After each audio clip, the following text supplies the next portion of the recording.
Operation उल-अज़म के तहत security forces ने दहशतगर्दों के खिलाफ एक बड़ा और कामयाब ऑपरेशन अंजाम दिया है। जिला मस्तूम के इलाके कुटकोचा में होने वाली इस कार्रवाई के दौरान सिक्योरिटी फोर्सेस ने भारत की हिमायत याफ्ता ग्रुप फितनउल हिंदुस्तान से ताल्लुक रखने वाले 4 खतरनाक दहशतगर्दों को जहन्नम वासिल कर दिया। तफसीलात के मुताबिक सिक्योरिटी जराये की जानिब से तस्दीक की गई है कि मस्तूम के इलाके कुटकोचा में दहशतगर्दों की मौजूदगी की खुफिया इत्तलात पर सिक्योरिटी फोर्सेस ने कार्रवाई की। इस दौरान शदीद फायरिंग के तबादले में फितनउल हिंदुस्तान के 4 दहशतगर्द मौके पर ही हलाक हो गए।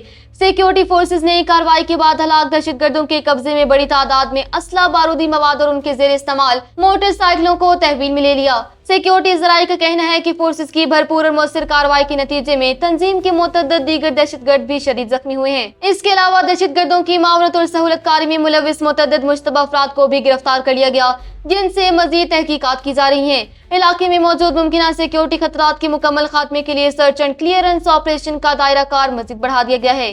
सिक्योरिटी फोर्सेस का कहना है कि मुल्क दुश्मन अनासिर और दहशतगर्दों के खिलाफ ऑपरेशन उल-अज़म के तहत कार्रवाइयां बिला इम्तियाज जारी रहेंगी और अमन अमान की सूरत हाल पर किसी किस्म का समझौता नहीं किया जाएगा।